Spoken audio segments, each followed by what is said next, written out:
Beleza.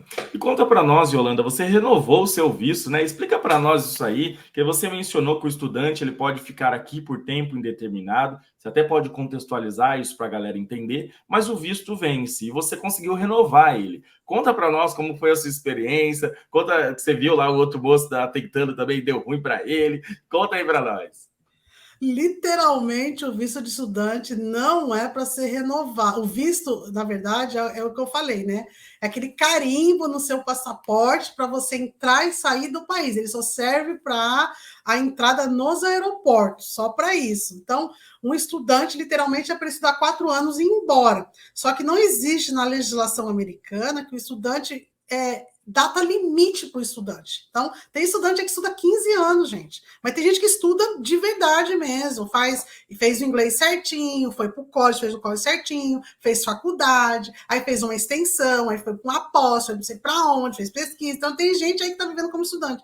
Só que esse cara, quando ele já chega numa certa pós ali da vida que ele terminou, aí ele trabalha ali no CPT ou no OPT dele de 2 anos, dependente se for a área de ciências, ou médica, ele pode ter 2 anos a mais ou 4 de extensão de trabalho. Então, depende muito do que você vai escolher. Engenheiro, por exemplo, eu tenho certeza que é 2 anos. Curso comum é 1 ano. Então, tem extensão ainda para até 4, que eu já ouvi falar e já vi casos também. Então, essas O pessoas... CPT, só desculpa interromper, para quem não sabe, tá, gente? O CPT, o OPT, depois a gente pede para a Yolanda explicar. São permissões de trabalho temporárias para estudantes de ensino superior, qualificação profissional. Depois ela fala aí para nós, mas vamos lá, Yolanda. Então, aí o meu visto, eu ia para o Brasil, como eu tive esse processo, né? Eu fui para aula de inglês, estudei 6 meses no college, aí estudei mais 1 ano e meio fazendo inglês para mim aprender a falar, ouvir, e essa escola foi um puta plus para mim. Aí lá nessa escola eu me preparei para fazer o TOEFL, porque eu queria voltar para o college, porque eu decidi que eu queria pegar a permissão de trabalho. Eu falei, agora eu só quero voltar para o Brasil depois que eu tiver uma experiência internacional trabalhando, mesmo oficialmente trabalhando, né? Porque a gente estudante está sempre fazendo coisa que não deve fazer, mas você tem que tomar cuidado também com essas coisas, você não pode se amarrar numa coisa que vai te prejudicar. Então, o Marcelo, meu marido, ele vinha me ver a cada 1 ano e eu ia ver ele a cada 1 ano. Então, literalmente, a gente se via a cada 6 meses. Eu, em julho, ele vinha, tipo, dezembro, fevereiro. Aí eu fui para o Brasil várias vezes e quando eu decidi para ele, eu falei, eu vou ficar quando eu passei no TOEFL. E para passar no TOEFL foi fácil, não, gente. Foi 10 vezes eu tentei. O que é o TOEFL, para quem não sabe? O TOEFL é um teste de inglês de proficiência que diz se você está preparado para ir para a universidade. Se você é um imigrante, não é residente do país, você é obrigatório ter esse teste para você ir para a universidade aqui, senão você não vai. A não ser que você se torne residente. Por exemplo, hoje eu sou residente, eu não sou obrigada a fazer isso mais. E também porque eu já também passei pela experiência. Mesmo que alguém que nunca fez um college, mas já é residente aqui, ele não é obrigado a fazer o TOEFL, ele é obrigado a fazer um teste de nivelamento. Se o teste de nivelamento dele dentro do lugar é baixo, eles vão jogar ele para as matérias baixas até você aprender e subindo no inglês. Mas para imigrante internacional, é obrigatório fazer esse teste. Inclusive, tem gente que já vem do Brasil com esse teste feito lá. Porque você estuda inglês no Brasil, paga o TOEFL e faz em qualquer lugar que decidir lá no Brasil. E já vem com ele pronto, já entra direto na universidade.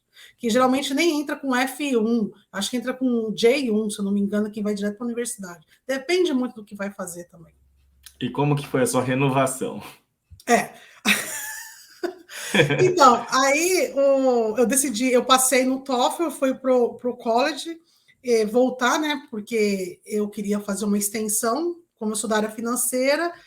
Eu falei, eu vou fazer contabilidade, porque eu quero tirar meu CPA aqui nos Estados Unidos. Aí eu voltei para lá e fui para o Brasil. Meu visto venceria em outubro e eu fui pro Brasil, ia para o Brasil em julho. Só que o meu visto vencendo, se eu não renovasse ele em julho, e se eu precisasse no Brasil por urgência, eu não sei se eu iria conseguir voltar para cá de novo com o visto, porque eles olham muito isso.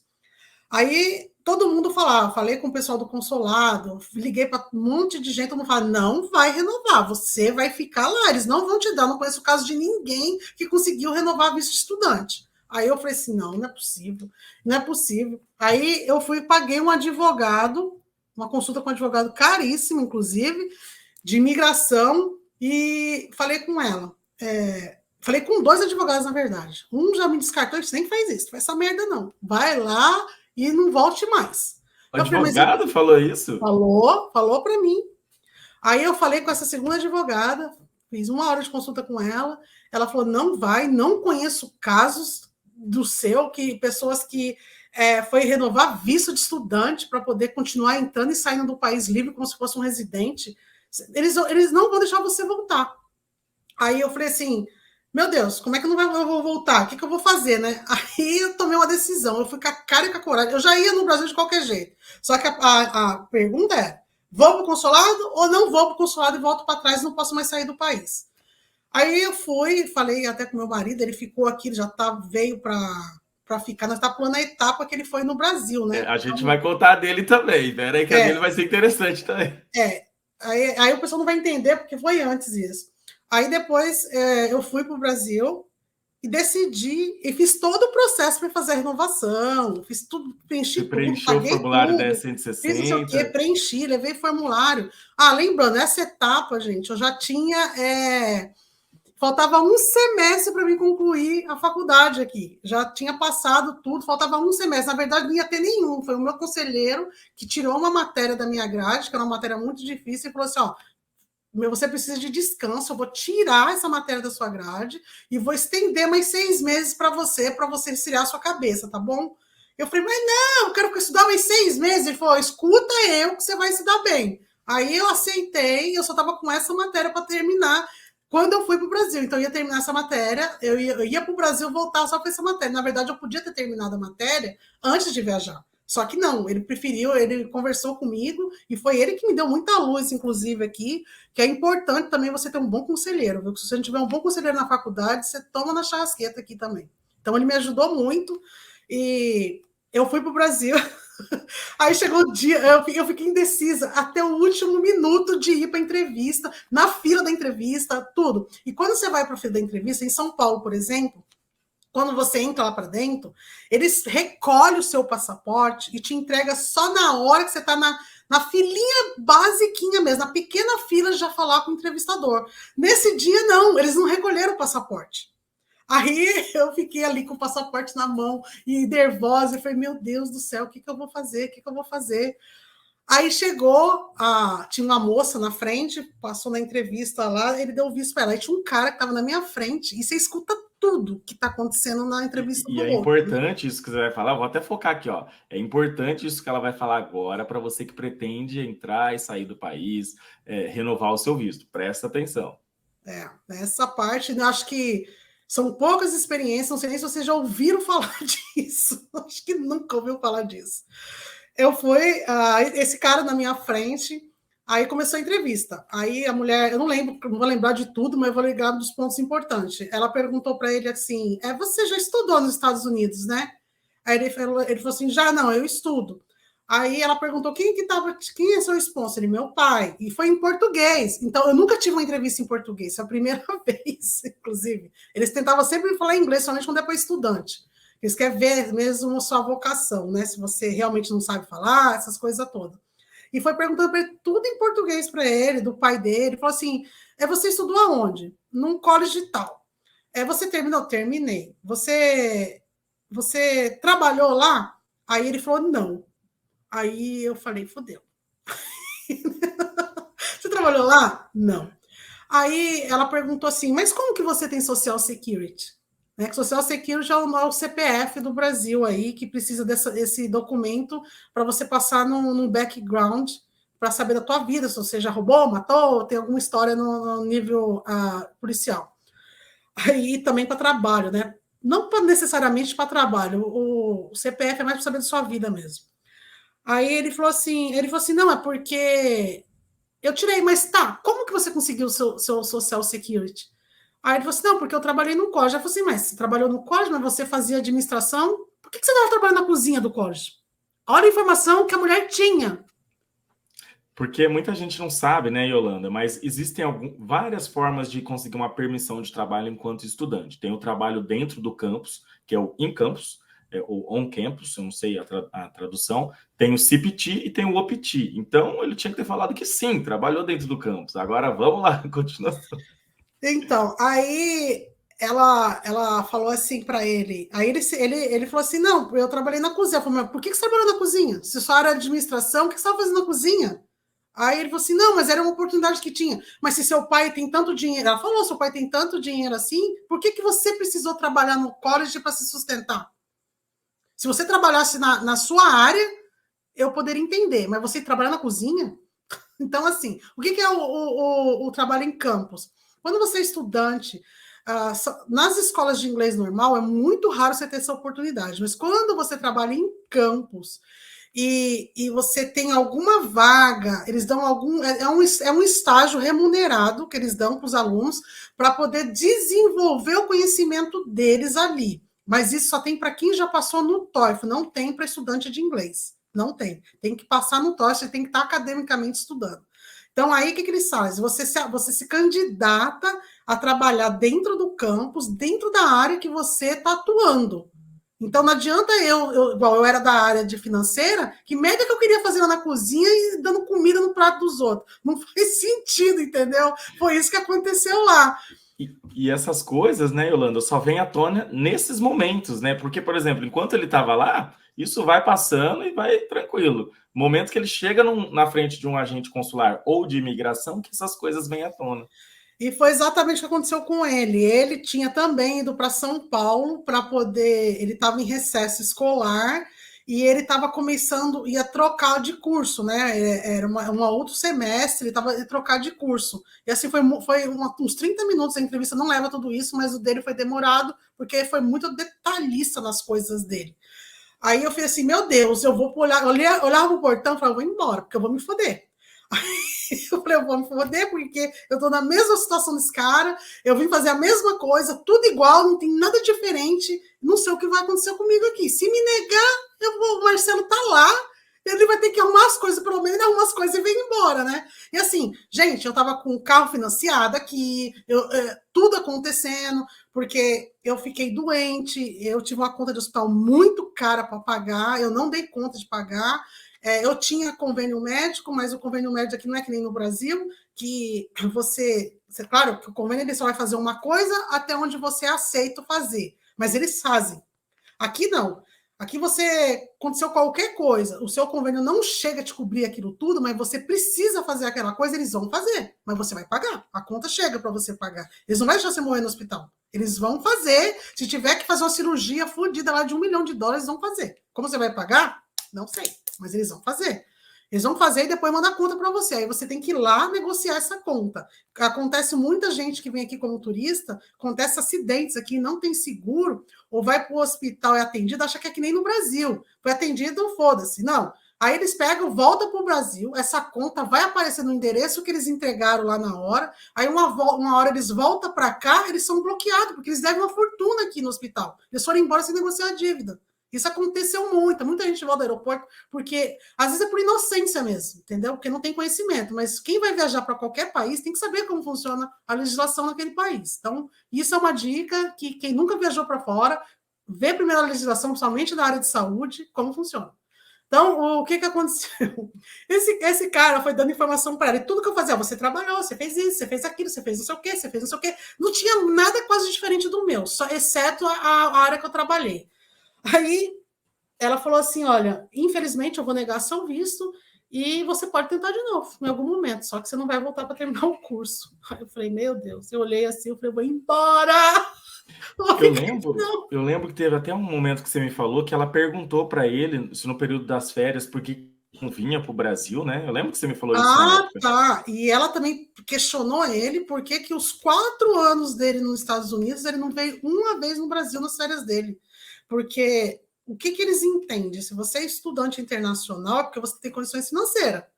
Você está fora do seu habitat. Você foi lá, acabou a aula, que merda que você quer fazer lá? Você tem que voltar para ver sua família. Ele não saiu do país nenhuma vez. E é um erro gravíssimo do estudante que quer renovar o visto. Então, Ele nunca saiu, e eu saía todo ano. Essa era outra diferencial também. Entendeu?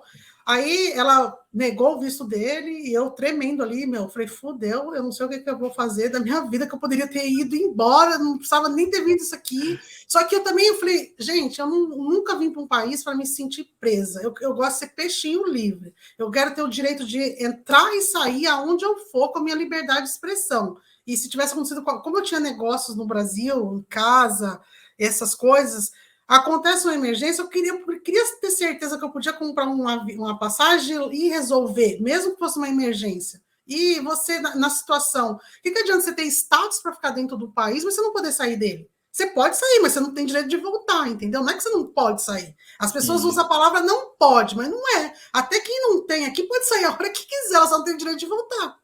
Essa é E a isso diferença. acontece muito, né, Yolanda, com as pessoas que vêm para cá como turista e muda para estudante, elas estão legal, mas não podem sair, senão volta a ser turista, e aí tem toda essa questão de questionamento. E também tem as pessoas que vencem o visto de estudante, mas continuam renovando o status dentro da escola. Elas permanecem legal, mas se sair, é a mesma situação que a gente viu aí. E eu falo, gente, mais de 70% a 80% dos estudantes fazem isso. Eles não renovam, eles não vão no Brasil renovar o visto deles, eles renovam status. O visto deles já expirou faz tempo. Detalhe, que o estudante que faz isso, mesmo ele mantendo o status legal aqui, e como ele não vai no país dele, o visto, vamos supor, venceu há 4 anos atrás. Ele não ficou aqui 4 anos legalmente, não fazendo nada de errado. Aí um dia ele resolve ir embora, ou sei lá, aí ele vai tentar o visto de estudante dele. É muito difícil eles darem. Muito difícil. Vai ser uma loteria mesmo, porque eles vão querer saber por que desde que o visto expirou, não foi no país de origem fazer a renovação. Isso é fato. Eles não é criar. Algumas coisas eles têm sistema. Por exemplo, eu percebi que realmente a imigração tem acesso ao sistema do estudante, porque ele tem. Como é que a mulher sabia que o menino estudou exatamente na cozinha da escola, cara? Como é que ela sabia disso? É porque a escola reportou, o DSO dele reportou ao SIS, que é obrigatório. O estudante, ele sabe da vida do estudante de tudo. Tudo que acontece na vida daquele estudante, ele sabe. Até nota. E uma coisa aqui, o brasileiro aqui é um que tem as maiores notas aqui no college, que aqui tem uma média, né? No Brasil, eles não sei se como é que está agora, mas tinha aquele negócio de A, B, C, D, E, aluno A, B, aqui é por pontos. Então, você vai fazendo as provas, você vai tendo pontos. Vamos supor, você tira A, B, C. Um A significa não sei quantos pontos, o D, um ponto, e assim vai indo. Eu sei que a maior grade é 4.0. Eu fechei com 3.8. Eu fechei com nota bem alta e eu me senti orgulhosa. E eu fechei com essa nota porque eu fiquei doente, na época que eu falei para vocês que eu fiquei doente, precisei trabalhar, fazer serviço que eu não podia fazer, e eu não consegui ir nas aulas de finanças. Tinha uma aula própria de finanças. Foi uma merda na aula de finanças por faltar e não conseguir ir nas aulas. Mas eu consegui passar com um C. Eu só ainda mesmo faltando nas aulas, às vezes eu ia mal, com febre na aula, só para poder não ficar com falta, porque se o médico não te der uma carta oficialmente que você não pode ir naquela aula, é contado como falta. Então, eu já cheguei para a aula, só o corpo estava lá, o espírito estava não sei aonde. Aconteceu muito isso já. Porque eu levava muito sério o meu status aqui. E era uma coisa que eu pus como foco. Sofri muito para manter meu status aqui. Quando eu fiquei doente, que eu precisava me erguer, eu não tinha dinheiro para mais nada, o dólar fez aquilo, eu zerei minhas contas no Brasil, as contas do Brasil deu tudo para de lá, a minha loja, de repente, de 100% de faturamento foi parar em 10%, porque o dono não estava mais lá, virou uma merda, e aluguel, não sei o quê. Eu não fechei nada no Brasil, deixei as coisas funcionando no Brasil até agora em junho, tudo funcionando normal, e eu fui, nisso que o visto foi negado, voltando à questão do visto de novo, que me negou, ela me chamou lá. Aí ela fez a pergunta, ela olhou, ela analisou toda a minha DS 160, só que eu fiz uma coisa que ninguém fez. Antes de eu sair do país, eu fui lá no office da escola e pedi a minha grade escolar, né? Quanto que era a minha pontuação para mostrar para eles que era muito importante. Só que é lacrado esse documento. Eu pedi, você paga $5, eu pedi lacrado, você saber que eu não abri aquilo. Eles sabem que eu não abri. da onde que você tirou isso? Você pensou assim na hora? Assim, aí é a história do meu marido. Depois eu vou Ah, entrar tá. aí, porque é Depois. importante para outras pessoas que precisar dessa informação. Aí eu falei assim: sabe de uma coisa? Eu vou provar que eu sou uma estudante assídua, porque todo mundo falou: não vai, que você não vai conseguir. Aí eu fui na secretaria da escola e solicitei a minha grade escolar, para provar que eu realmente era uma aluna regulamentada, não tinha problema em matéria nenhuma e tal. Então eu pedi 2 cópias. Uma eu abri, né, que é para mim, paguei os $10, 5 de cada uma, e a outra eu não abri para me ver como é que ficava. Mas eu podia ver no site como é que é, mas eu queria ver a carta, né? Queria ver que eles mandavam para eles lá.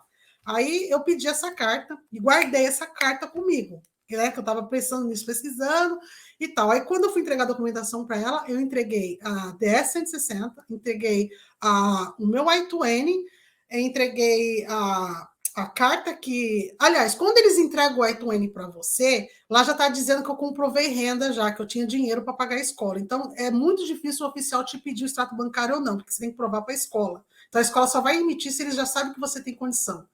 Eles nem olharam merda nenhuma do documento que eu levei. Aí ela só olhou a DS-160, aí ela pegou, abriu a carta, né? Leu a carta, só fez, balançou a cabeça assim, colocou a carta do lado, aí falou bem assim para mim: e o seu marido? Meu Deus, e Por que aí? seu marido não está aqui? Aí eu falei assim, porque ele está lá. Aí ela falou assim, mas ele não precisa renovar o visto junto com você? Eu falei, não, porque ele tirou o visto o ano passado. Ele virou meu dependente o ano passado, ele morava aqui. Só que quando eu fui para terminar o meu fazer, realmente decidi estudar academicamente, foi na onde que ele se preparou para ir ficar comigo um tempo, que eu estava muito sozinha. Aí ela falou assim, ok, aprovado. Eu falei, foi Caraca, 2 minutos, fácil 3 minutos. assim. Foi. E é importante a galera saber que seu marido tinha o visto de turista, já já você vai explicar a história dele. Ele tinha o visto de turista e depois ele virou seu F2. É, meu F2. Beleza. E aí eles te deram quanto tempo de visto? Olha, eu já dando spoiler aqui. Para o quê? Para a segunda vez? É, para a segunda É vez. 4 anos. 4 anos de novo. 4 anos de novo. Então, o que eu estou dizendo para você é que a minha entrevista foi totalmente diferente. Lá na entrevista eu tinha Social Security. Ela podia perguntar para mim, por que você tem Social Security? Se eu tenho e ainda não terminei o meu acadêmico, é porque eu trabalhei no campus. Não tem outra pergunta. Então, só assim, eles já sabem de tudo isso, eles já são preparados para isso. A pergunta que ela me fez foi: onde é que está seu marido? Você entendeu? Essa foi Caraca. a pergunta.